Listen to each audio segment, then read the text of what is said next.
الحمدللہ الذی یبدأ الافلاک والاردین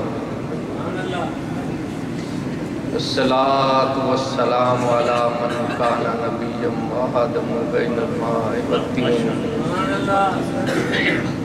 وعلی آلہ واصحابہ اجمعین اما بعد فاعوذ باللہ من الشیطان الرجیم بسم اللہ الرحمن الرحیم کونوا مع الصادقین صدق اللہ العظیم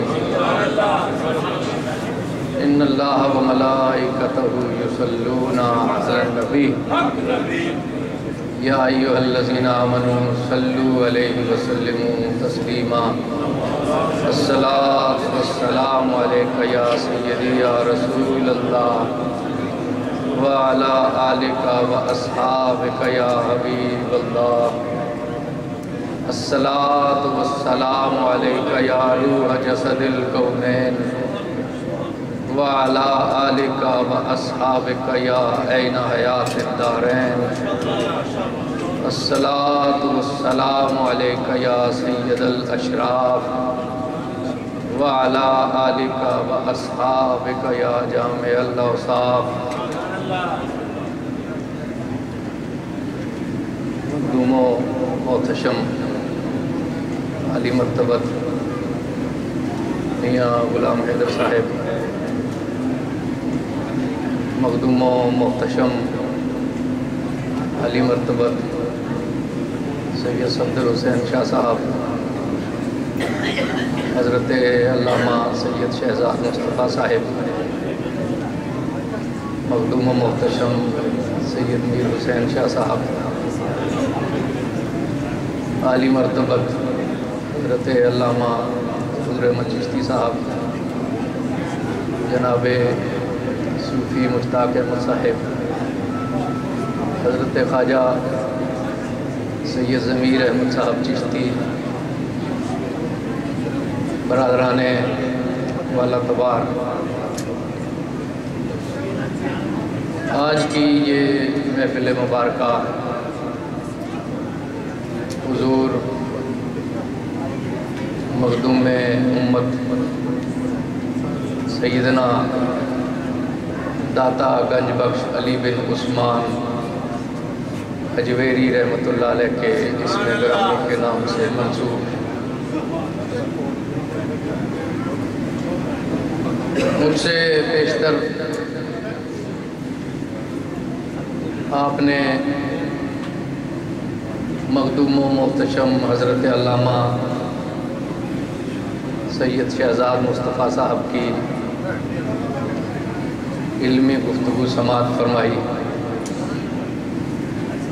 اور پرجوش گفتگو سماعت فرمائی۔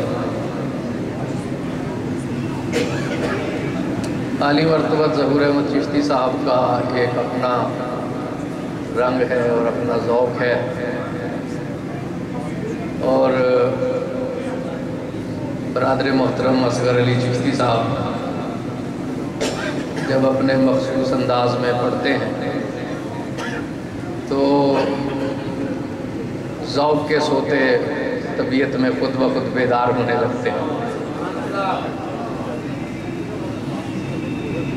میں نے منتظمین کی بڑی منت سماجت کی کہ مجھے چشتی صاحب سے پہلے گفتگو کا موقع دے دیں، کیونکہ ویسے بھی امتحان تھا کہ شاہ صاحب کی علمی گفتگو اور ایک نہایت خوبصورت انداز میں گفتگو اور پھر چشتی صاحب کا اپنا ایک ذوق، ان کے درمیان میں بھی میری کوئی خاص جگہ بنتی نہیں۔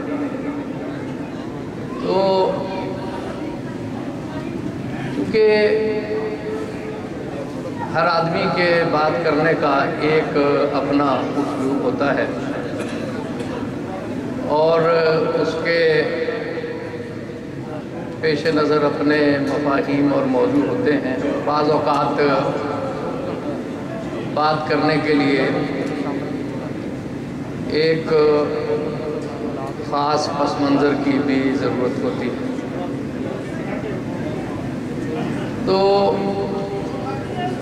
نہایت ذوق شوق سے آپ حضرات نے یہاں پہ باتوں کو سنا بھی ہے اور چند معروضات میں بھی پیش کروں گا۔ پلیز پیچھے ذرا باتیں مت کریں۔ مجھے توجہ یہ دلانی تھی کہ ہم تقریریں کرتے رہتے ہیں،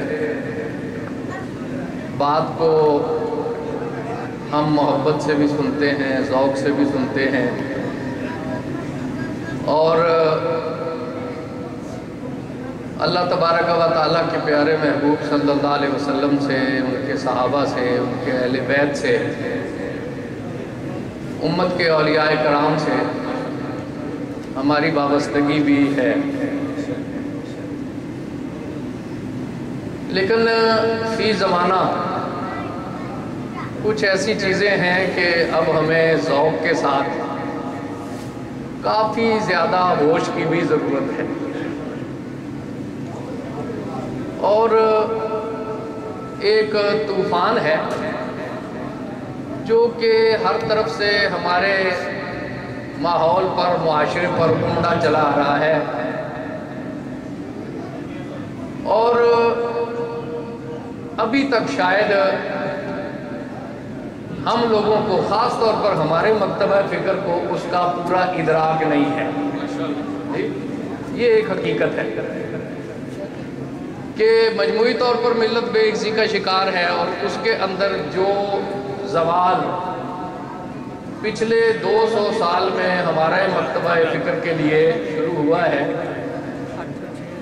ابھی ہم لوگ اس کے اثرات کو اور اس کے نقصان کو پوری طرح سمجھ نہیں پا رہے، اور اگر سمجھ پا رہے ہیں تو اس کے لیے مدافعت کی ابھی کوئی تدبیر ہم بروئے کار لانے کی کوشش نہیں کر رہے۔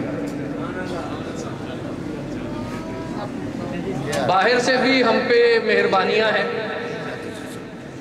اور اب المیہ یہ ہے کہ اندر سے بہت سارے مہربان جو ہیں وہ نادانی میں اپنے اپنے مخصوص نظریات کی شعوری طور پہ، لاشعوری طور پہ، ڈھکے چھپے انداز میں یا کھلے انداز میں، جہاں موقع ملتا ہے کھلے انداز میں، اور جہاں محفل ہوتی ہے وہاں ڈھکے چھپے انداز میں اپنے مخصوص نظریات کو کہیں محبت کے نام پہ، کہیں ذوق کے نام پہ، کہیں شوق کے نام پہ پرموٹ کر رہے ہیں، اور ہر آدمی یہ سمجھ رہا ہے کہ وہ بڑا تیر مار رہا ہے۔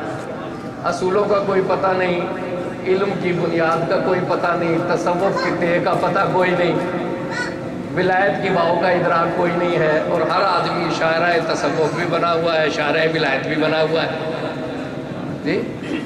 اور ایسی ایسی چیزیں جو ہیں وہ اب منظر عام پہ آ رہی ہیں کہ جن کا اکابرین تصوف میں، اولیاء کرام میں، جن مباحث کا کوئی نام و نشان ہی نہیں تھا، تصور ہی نہیں تھا جی۔ اب یہ دیکھیے، بعض لوگوں سے پوچھیں جی آپ کس سلسلے سے تعلق رکھتے ہیں، تو وہ کہتے ہیں جی اویسی سلسلے سے تعلق رکھتے ہیں۔ شاہ صاحب موجود ہیں، چشتی صاحب موجود ہیں، یہ اویسیت کون سا سلسلہ ہے جی؟ آپ کا کون سا سلسلہ ہے جی؟ ہمارا سلسلہ ہے قادری قلندری جی۔ قلندروں کو اللہ کے عشق سے نکل کر سلسلہ چلانے کا بھی اب خیال آ گیا ہے جی۔ قلندروں نے کبھی سلسلہ نہیں چلایا، وہ تو عاشق ذات ہوتے ہیں، عشق ذات میں گم رہتے ہیں، ان کی توجہ اللہ کی طرف ہوتی ہے، باقی کسی معاملے کی طرف ہوتی جی، الا یہ کہ اللہ کی طرف سے کوئی امر ہو۔ تو قلندر کب سے سلسلہ چلانے لگے ہیں؟ سالکوں کے کیا کام ہے، قلندروں کے کیا کام ہے، مجذوبوں کی کیا کیفیت ہے، اب قلندری بھی سلسلہ چل رہا ہے جی۔ اور قلندری کے نام پہ جو واہیاتی ہے وہ تصوف میں داخل کرنے کی کوشش کی جا رہی ہے، تصوف کے نام کی کوشش کی جا رہی ہے جی۔ تو یہ ایک عجیب سا جو ہے وہ گورکھ دھندا بن گیا ہے۔ حضرت داتا گنج بخش رحمۃ اللہ علیہ کی شخصیت، ہم آپ سے محبت بھی کرتے ہیں، ہم آپ کے نیاز مند بھی ہیں، اور داتا صاحب کا نام بھی ایک عقیدت کا، عشق کا اور استعارہ ہے۔ سید شہزاد مصطفیٰ صاحب نے کتنی خوبصورت بات کی کہ حرم شریف میں طواف ہر وقت رہتا ہے، اور داتا صاحب کے دربار میں حاضری ہر وقت رہتی ہے. 2 جگہ ایسی ہیں جہاں پہ 24 گھنٹے میں کبھی بھی انقطاع نہیں آتی. ایک حرم شریف کا طواف کبھی نہیں رکتا اور ایک داتا دربار کی حاضری کبھی نہیں رکتی. جی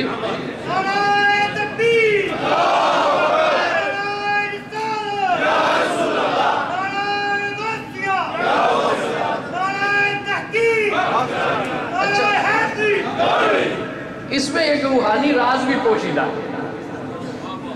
سلوک کے مقامات کی توضیح جو مشائخ نقشبندیہ نے کی ہے، جو ولایت علیہ کے مقامات ہیں، ان مقامات میں ایک ہے حقیقت محمدیہ، ایک ہے حقیقت قرآن اور ایک ہے حقیقت کعبہ.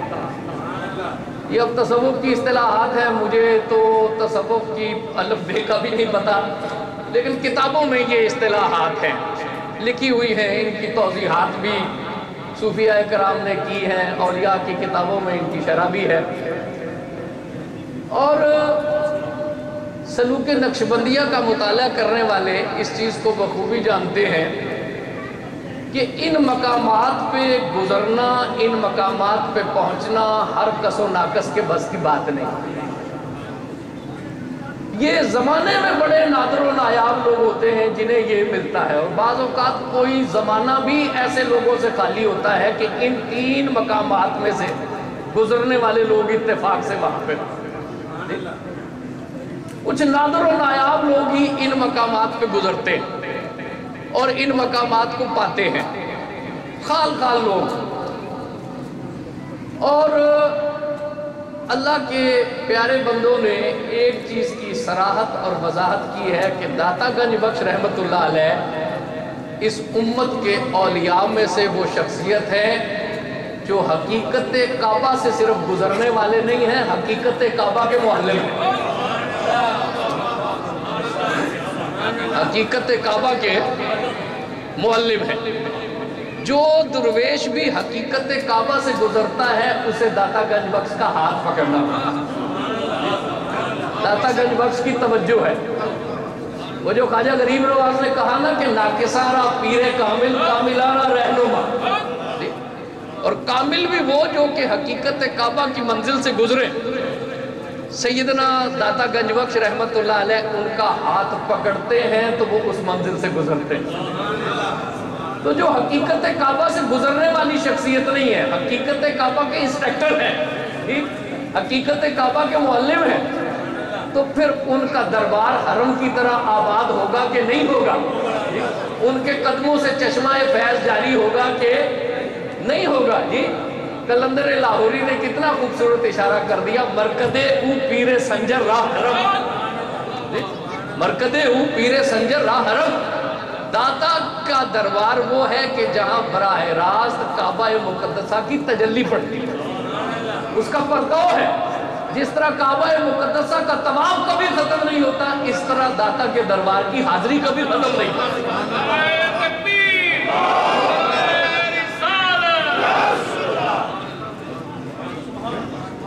تو جو شخصیت حقیقت کعبہ کی معلم ہو، جو شخصیت حقیقت کعبہ سے گزارنے والی ہو، خود اندازہ لگائیں. حضرتنا سیدنا شیخ عبد القادر جیلانی رحمت اللہ علیہ فرماتے ہیں کہ اگر میں حضرت داتا گنج بخش کے دور میں ہوتا تو میں ان سے بیعت کرتا. خود اندازہ لگائیں کہ ان کے زمانہ اگر میں پاتا تو میں داتا گنج بخش رحمت اللہ علیہ سے بیعت کرتا.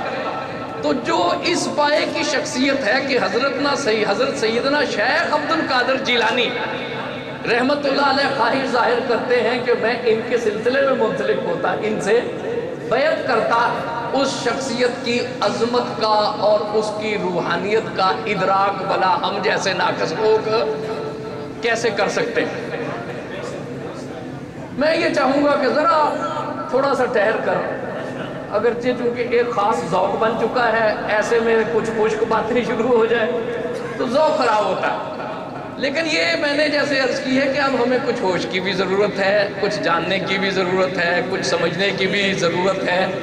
خود بھی سمجھیں اور اپنی آئندہ آنے والی نسلوں کو بھی سمجھائیں.